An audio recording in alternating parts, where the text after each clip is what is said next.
Sa kaugnay na balita, iginiit naman ni NBI Director Mendez na hindi pa maituturing na ebidensya ang listahan ni Napoles na mga dawit sa pork barrel scam.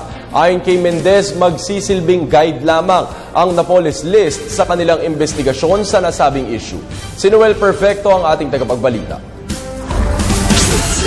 Matapos naman ang himik ng ilang araw, simula na maglabasan ng mga tinaguriang Napoles list o Napolists, minabuti ni NBI Director Virgilio Mendez na ipaalam na sa publiko, partikular ang mga taong nasasangkot at nababanggit sa kontrobersyal na Napoles list na wala silang dapat ikabahala dahil baliwala lahat ng mga naglabas sa mga listahan at walang silbi pa sa ngayon ng mga ito. Kumbaga sa pangangailangan ay wala pang gamit ang mga ito. Sa isang eksklusibong panayam sa Government Television News Team, sinabi ni Director Mendez na lahat ng tatlong Napolists na isinumite ni Secretary Laila de Lima kay Senator Gingona ay pawang mga mere lists of papers na sa ngayon ay walang gamit kundi isang billboard ng umano'y mga dawit sa PDAF scam ni Napoles. Well, this could be a good guide already, but that it should not be stopped here. What will it do with this list? What will you do with this list if you will not pursue the investigation? People have been clamoring for this list. So for the meantime, wala mo na invitation, nothing yet.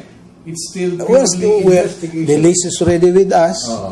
We are still waiting for the documents. We are still waiting for the affidavit of GLN attesting about this list and more details about why he came up with this list. Ano bang specific involvement ng official na ito?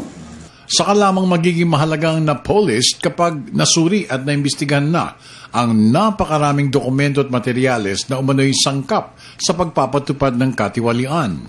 Sa ngayon, ang Napolist ay isang guide lamang sa investigasyon. Subalit, hindi dapat huminto rito ang masusing investigation. We are talking about government actions. There are a lot of documents that we need here. It's not only the list that will matter. We need this disbursement vouchers, the names of the implementing agency, or the NGOs, or how it was disbursed, how it was awarded to this so-and-so. Enormous and voluminous. Kaya that's why there's so much controversy in this list. It's not that the big job is still we're still far away from the job of finishing this investigation based on this list.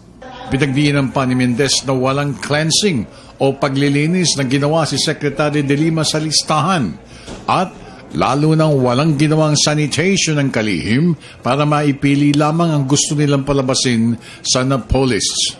Nako, kaya nga, I'm just surprised. It's a long No, kaya nga, and then yet there are a lot of clamor na merong cleansing.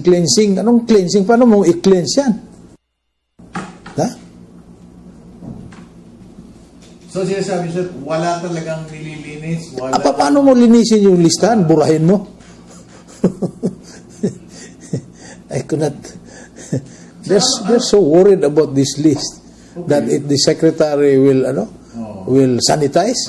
Paano mo sanitize? Iburahin mo? I-snowpick mo ito? Mahaba pa ang gagawin, malayo pa ang tatapusing investigasyon, at inaalam pa kung ano nga bang kahalagahan ng listahan ni Napoles. Sa ngayon, hindi maaaring tumayo mag-isa ang dokumento ayon kay Director Mendez at hindi supisyente ang mga ito. Para sa Telebisyon ng Bayan, ako naman si Noel Perfecto.